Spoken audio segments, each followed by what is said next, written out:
Hi friends, எல்லாரும் எப்படி இருக்கீங்க? பழைய சாதத்தை வச்சு மொறுமொறுன்னு வடகம் எப்படி செய்யறதுன்னு சொல்லிட்டு பார்க்கலாம். ஃபஸ்ட்டு ஒரு மிக்ஸி ஜாரில் 3 பச்சை மிளகா, தேவையான அளவு உப்பு, கொஞ்சமாக சீரகம் போட்டு ஃபஸ்ட்டு மிக்ஸியில் அரைச்சி எடுத்துக்கலாம். அதுக்கப்புறமேட்டா நம்ம பழைய சாதம் வச்சுருப்போம்ல, தண்ணி ஊற்றி வச்சுருந்தாலும் சரி, இல்லை தண்ணி ஊற்றாமல் ஃப்ரிட்ஜில் எடுத்து வச்சுருந்தாலும் சரி. நான் தண்ணி ஊற்றி வச்சதுனால நான் தண்ணி நல்லா புழிஞ்சு எடுத்துக்கிட்டேன். இதில் நீங்கள் இப்போ வடித்து புது சாதம் கூட போட்டுக்கலாம். நான் கொஞ்சமாக புது சாதம் போட்டுக்கிட்டேன். இப்போ மிக்ஸியில் நல்லா அரைச்சி எடுத்துக்கலாம். இது தோசை மாவு பதத்துக்கு வரணும். காமிக்கணும் பாருங்க, இந்த அளவுக்கு வந்தால் சரியாக இருக்கும். உப்பு மட்டும் பார்த்துட்டு சேர்த்துக்கோங்க, அவ்வளோதான். உங்களுக்கு வந்து ரொம்ப கட்டியாக இருந்ததுன்னா கொஞ்சமாக தண்ணி சேர்த்துக்கலாம். நான் கொஞ்சமாக தண்ணி சேர்த்துக்கிறேன். இப்போ நல்லா கலக்கி விட்டுருங்க.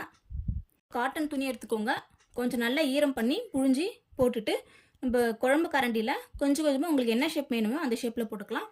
இது ஒரு நாள் காஞ்சா போதும். இது காஞ்சதுக்கப்புறம் தண்ணி தெளித்து எடுக்கணும். நான் உங்களுக்கு நெக்ஸ்ட் வீடியோவில் எப்படின்னு சொல்லிட்டு சொல்கிறேன். உங்களுக்கு இந்த வீடியோ பிடிச்சிருந்தா லைக் பண்ணுங்கள், சப்ஸ்கிரைப் பண்ணுங்கள். நெக்ஸ்ட் வீடியோவில் பார்க்கலாம். பாய்.